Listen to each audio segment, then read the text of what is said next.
morning, everyone. Welcome back to 80 Acres. I'm Mitch. Tegan's inside already getting stuff done. Actually, I think she's out getting the kittens taken care of this morning. Welcome back to our 2,300 square foot off-grid dream home. And today we're going to try and get our trims all finished, I believe, is our goal. Biggest part being trimming out all the pine along our staircase. So that's going to be a lot of messing around. And then a little bit of finishing touches. And then hopefully in the next week we'll be moving in already. Plumbers came back, got everything finished up. They got the cam lock fitting put on for the freshwater tank for filling. So that way, if we get a delivery, they can actually connect right to it and then push pressurized water in like with a pump. So it'll fill a lot faster. We had Todd here doing a whole bunch of the trims, which we'll go check out upstairs, and it's looking phenomenal. And we also had our final inspection to get occupancy so we can start moving in. So that is great. We had 6 things that are minor things that he had to list down for formality, and he's going to come back in the springtime and double check we've done these things. One is just adding a stair at the front deck for the mudroom, which I'm going to do anyway because it's too big of a step. I knew that. And getting rid of the ramp, putting in stairs, which we have the stairs. We just ran out of time to do that. We have to do a railing up the stairs here, which we knew that. And my one HRV switch, so like the switch for turning on the fans in the bathroom, the one upstairs wasn't working. And then I, turned the system off and on. Now we can't get it to fail. So we got something goofy going on there. He needs the report from the HVAC guy on balancing the HRV system for the house. Because I never sent that. I don't think I ever got it. So hopefully they can get me one and I can fire that off and then that'll be done. So lots happened. Let's go check out the trims. There we go. Look at that. Beautiful. Baseboard, so it's all the same types of trims. All right. Finished out with 1x6. Was this one done? This one, yeah, I think this whole room is done. Whole bathroom's done. Yeah. Oh, other than we were looking at trimming out around this. And like he said, this will be kind of goofy because they never put drywall in here. So.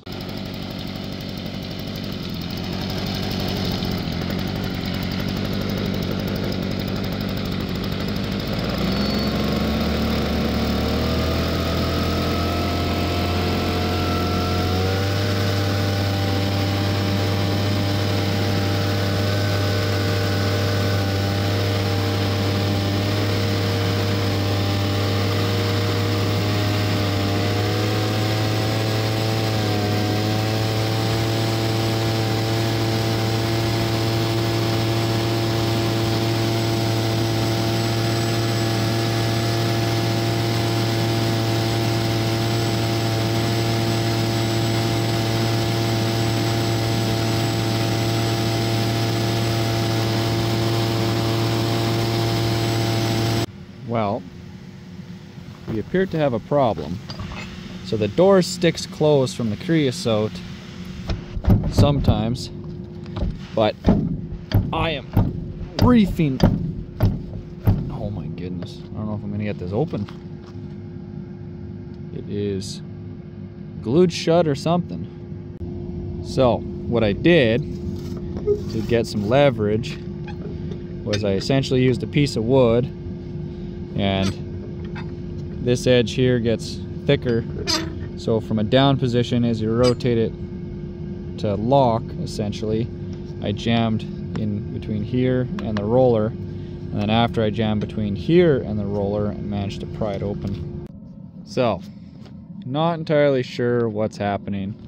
So this morning I came here, added wood, like I've been doing normally. This is the coldest day we've had so far. It was, I think, -16 last night and got to like -5 maybe today, and then windy, which sucks. So I assumed the propane kicked on. The door was basically glued shut because the creosote got, cool enough that it just glued everything together. So I gave it a quick clean. I cleaned out the little tiny bit of ash that was in the bottom there, which is not much, which is definitely a pain to do. That's not fun. But there's even creosote getting down in there where it's supposed to be burning super hot. So I think it's just not burning hot enough. I changed the setting for the temperature differential. Basically, rather than it being a 10 Fahrenheit difference, so it'll drop 10 degrees and then kick itself and start back up, I have it set to 5, so it'll only go down 5 degrees and then bounce back up again to temperature. So it should kick on more often to flame itself up and hopefully keep it from dying. Update on the cat house. Got all the plywood on. Actually, that's a lie. I got one little piece on the back to put in. Got the window silicone on. So we got one on the inside. Silicone nails holding it up until it dries. One on the outside. So it's dual pane plexiglass. But yeah, so this is what I was talking about here. So when the lid is up, this little bit is exposed, but it all interlocks and overlaps and everything. So, and a little bit of air movement will be good too. Keep the humidity down in there for them. But yeah, just gotta do that last little piece at the back and then shingles and she's done. That's why I never throw anything out. These are offcuts from fixing the shed here after the little tornado. And for the cat house, I need a 16 3/4 inch piece. Which is perfect. So, turns out that the lid is a little too heavy with the shingles on it now. So, to hold it up, I found a whole bunch of random parts and pieces in the shed. So I've got it bolted into the steel frame, and I got washers on washers with a piece of pipe on a big 1/2 inch wedge anchor. And I've actually doubled my pulleys up, essentially. That's a pulley at the top, and then it slides around the bottom. And then now you can just let her go up and down. And it works decent. I mean, like, I actually have it, oh, there it goes. Sometimes it gets bound up on itself. It kind of jams on its own.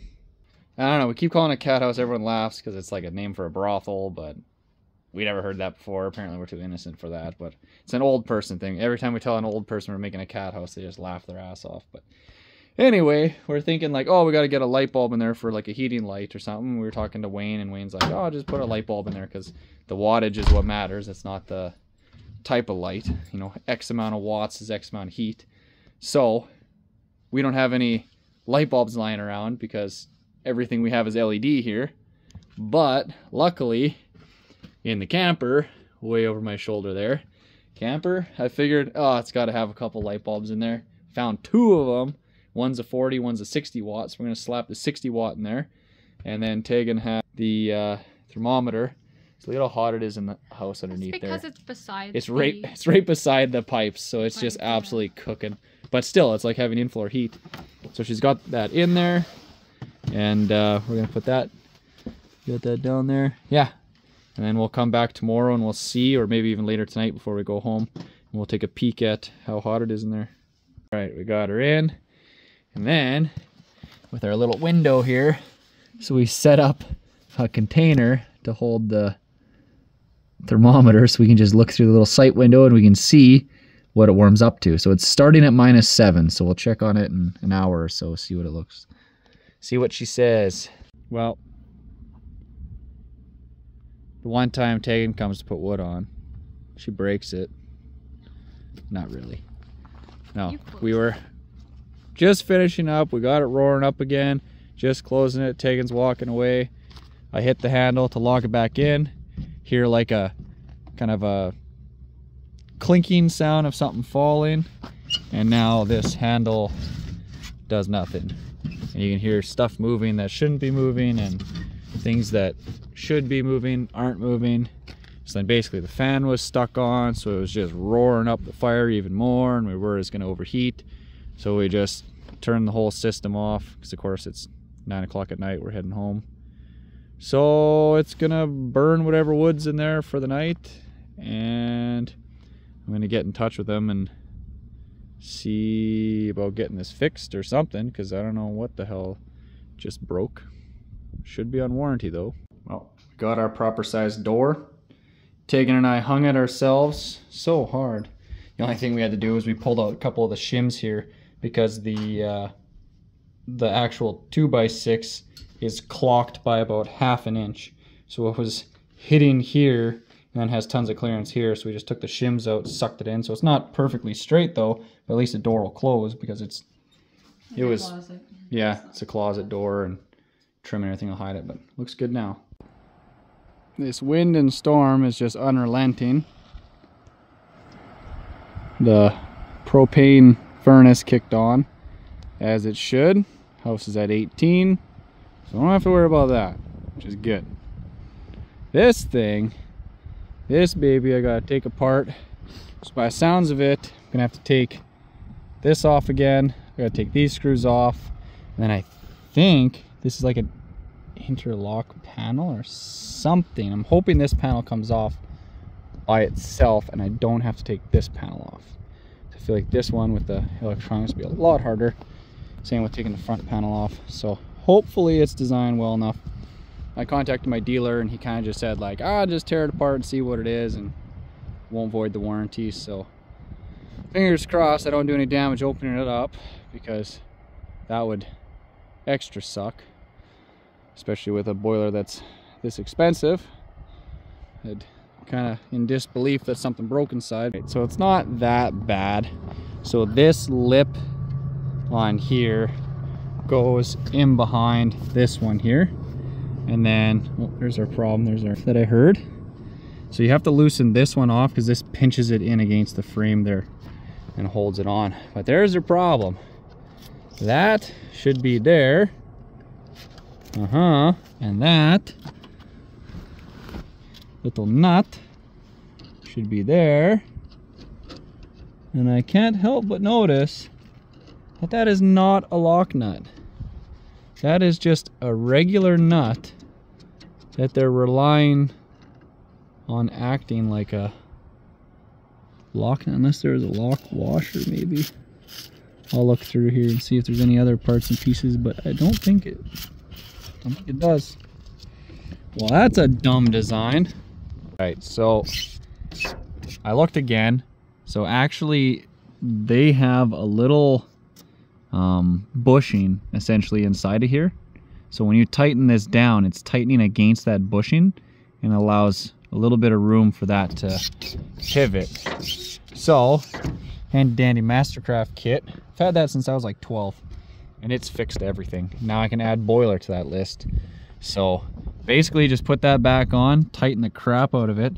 Luckily this little trough caught the nut when it fell. But look at kind of the design on this thing. Like, that's just a carriage bolt welded in to a slot to then connect these two pieces. I guess makes it a little bit adjustable if you have variation in this, or to make it so that this latches. So that would be smoke bypass. The handle all the way forward, rotates that, opens the flap, and then when you pull it back and then when it locks, basically you're just cam locking it like that around, so then it just closes against itself.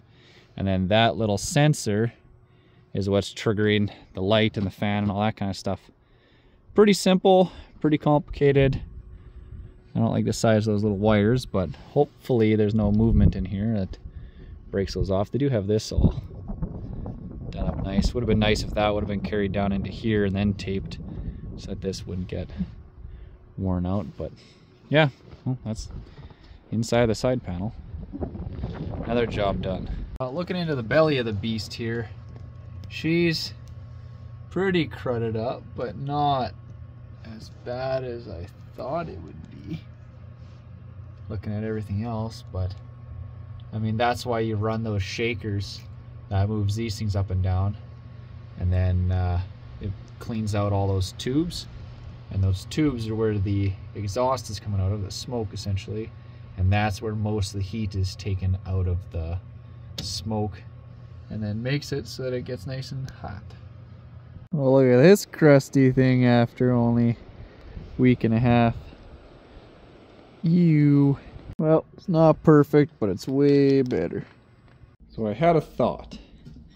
So Tegan wants me to turn this little area, kind of where you walk in under the house, into like a man cave hangout type spot. I kind of want somewhere that when we're out snowmobiling or whatever, we can come here with the boys, hang out, grab some cold ones, relax, whatever, without having to like take off all of our gear, go upstairs.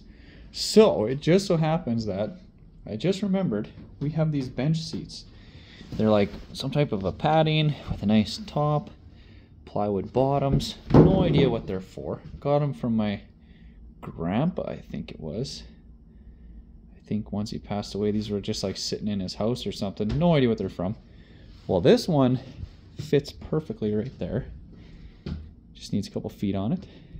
And this one fits perfectly right along there, sitting on that height of the shelf or the concrete run across. So what we're thinking, put that there, build a little wall. All right, closets at the back door, done. Look at that, all ready to rock. All right, doing my before morning rounds. So I came and checked on a little house here. So we're at 1 degree Celsius and it's minus 15 outside. So that's pretty damn good. So I switched out the 60 watt bulb for a 90 watt bulb that Wayne gave us. So it should be substantially warmer. You can actually, right on my hand, you can feel the heat coming off of that now. But yeah, I'm definitely glad that I did this because this makes it so much easier. Boom. The washing machine needs water. And there. Oh, I'll roll.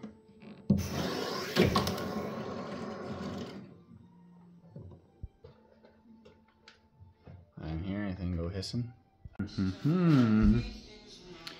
That'll work.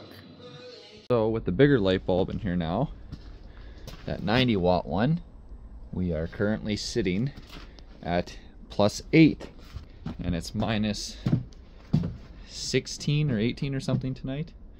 So that's pretty damn good. Little box with that insulation and stuff. So, and it's not frosting up too bad. It's got enough air movement, let the, you know, any moisture get out of there. It'll frost up a bit more once the cats are in there, but we still have a heated blanket thingy that's going in the bottom, and of course a bunch of cushions and blankets and stuff, and then a water heater. So that'll all warm it up in there even more.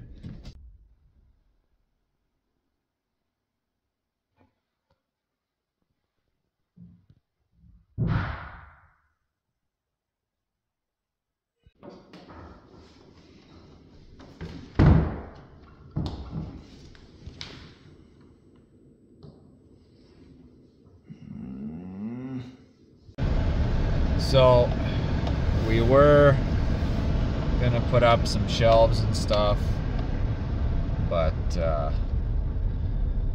was tired and I kind of laid down on the floor in the master bedroom just for a second and I fell asleep. So I figured we'd go home a little early tonight, because I guess I'm a little tired, so we're not gonna get much done tonight.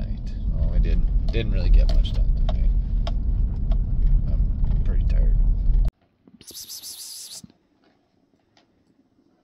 All they care about is food, so this is their transition out of the camper and into their scared to leave, but cat house. Hey, pussycat.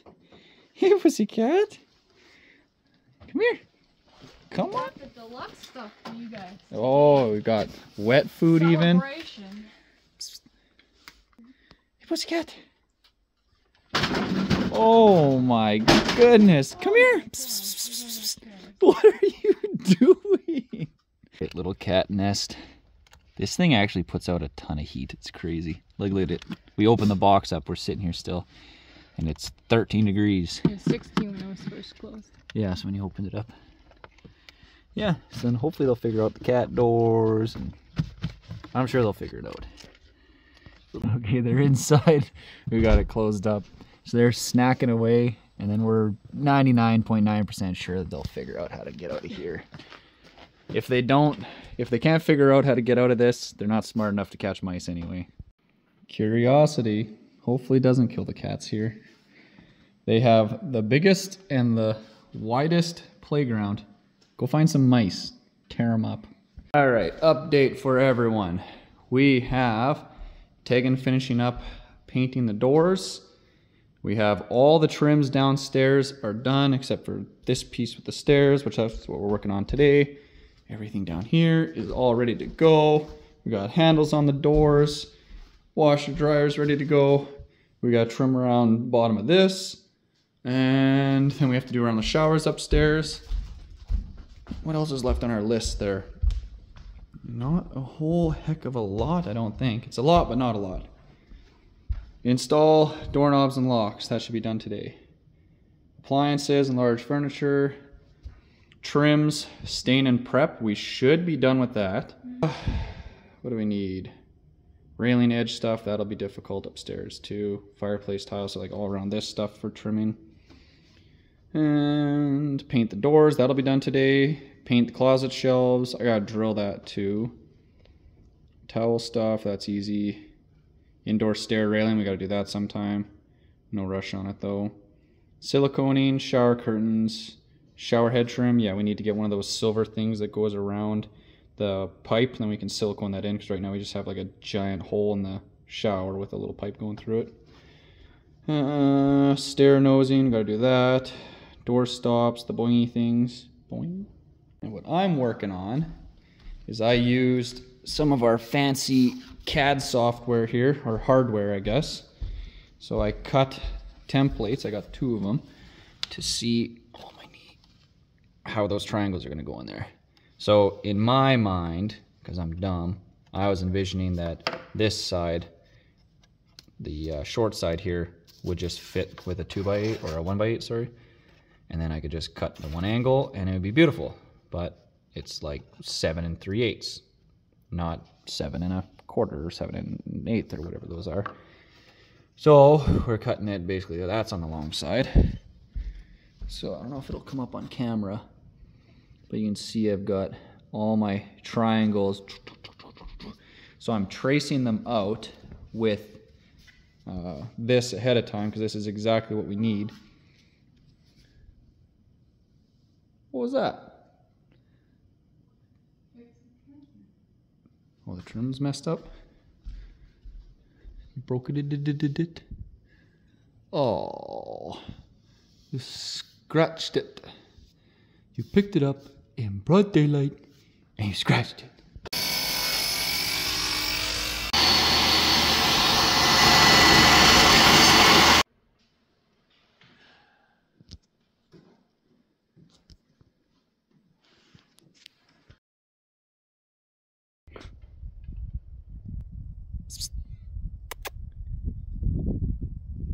Looking for mice. Todd's working on a bunch of the trims. I got all of our triangles in. Now for the other side. Looking good. Recap of the day. We got closets are in. They're all screwed in place. I had to add extra holes to make all these work. We decided to just do 2 boards on these ones so we get more room in here, because a little tight. We got those figured out. Todd got trimmer on the fireplace done, which is phenomenal. It's got like 15 cuts in it to make it all work.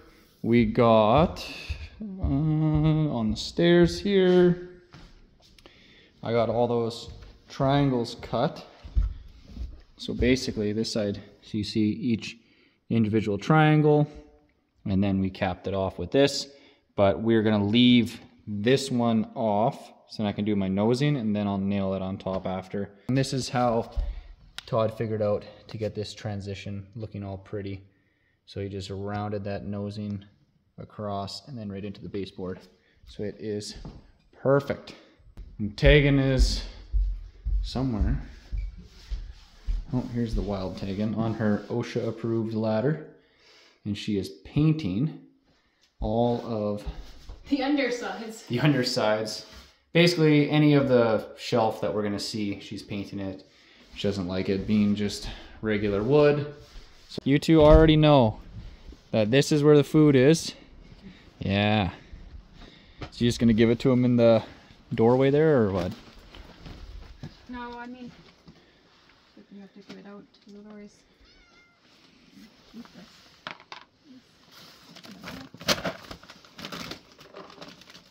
A little bit of this. Don't feel like Yeah, there's quite a bit of wet food there.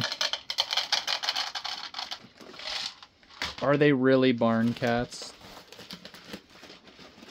Tegan checked inside the house here earlier today because one of the cats was missing. And that was Twilight. So Twilight was inside the cat house and she was just curled up, passed out, and it was like 19 degrees in there. So even our rental is trying to tell us we need to just finish the house, get moved in. Well pump just died. Or something. We have no water. Always something. Oh wow, I can see it. It's the best part about our rental. Once a year you get the Christmas train. Actually it stops in town here and everything, but I'm trying to figure out our water situation instead today. They stop and play music and raise money for something, I don't know exactly what, but it's all for a good cause.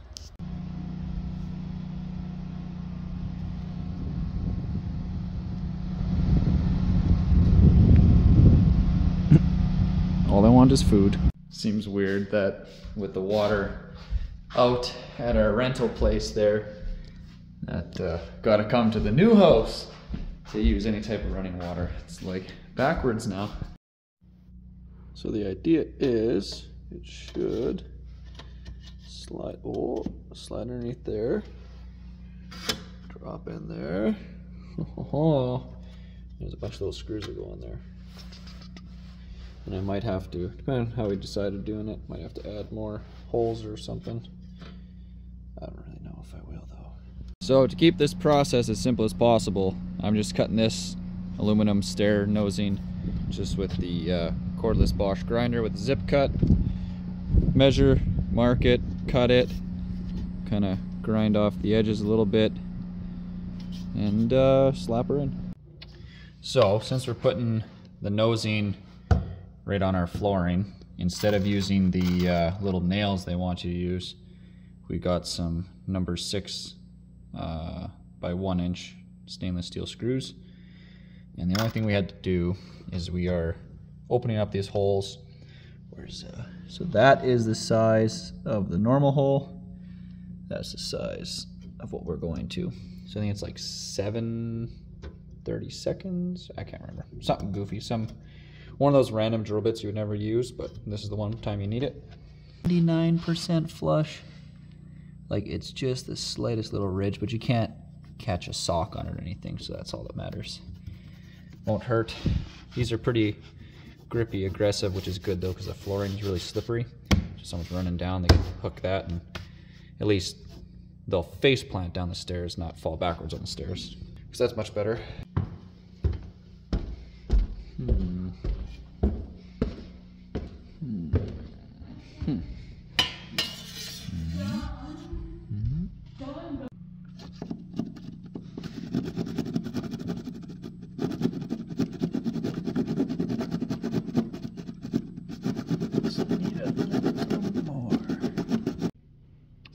Well, took a lot of massaging. So you gotta try and get it back in here, under there, and then this is what I was messing with. I had to cut a little bit more. Tegan! I got more staining for you. And there we go. Stairs, done, other than hand railing, but that's another day's project. So it worked out nicely that these get tucked just underneath the edge of the trim. Never ends, does it? It goes forever. At least Tegan likes painting somehow. I don't understand the satisfaction.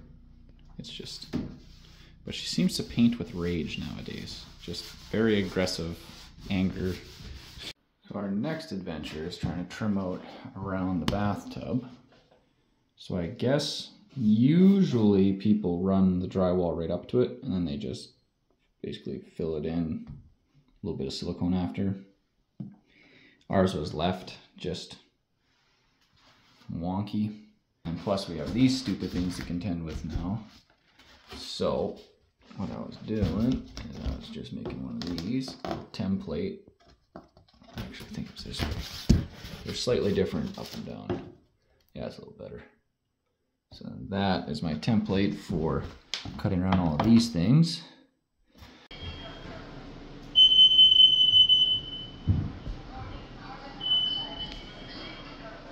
It's probably the one up there. Tegan used the stove without putting the fan on and found out the hard way that you need the fan on. Turns out it's the one in the basement going off again, or the crawl space. No idea why. Good enough. That nail is almost art. Look at this piece. 1/4 inch left on the bottom there to go around the baseboard. And then it goes from 1 inch, and then it's cut by hand with a X-Acto knife, top and bottom, to fit around the nubs with my filler. And it starts at 1 inch. Up here it changes to 1 1/8 inch, and at the top it's 1 5/16 inch to compensate for how messed up it is. And it actually goes in half decent. A little bit of silicone will be good. So attempt 1 with the cock. Essentially, I mean, it's okay, but it's very wavy. And this side, I mean, it was all over the place on how much gap there was. Like down there's like 1/4 inch left over, and then you get into here where it was tight and it gets looser again. This side, I taped it the whole way against the wood. So you get a nice straight line the whole way. So that's what we're gonna do upstairs. Summarize, we got lots done.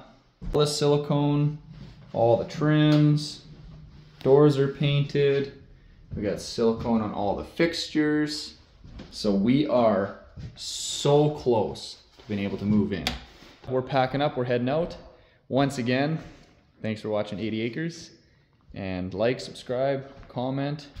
Let us know how your build project has been. And we'll see you next time. Bright moon tonight. Don't even need the headlamp to get out to the boiler here. Oh, you guys can't really see. I can see.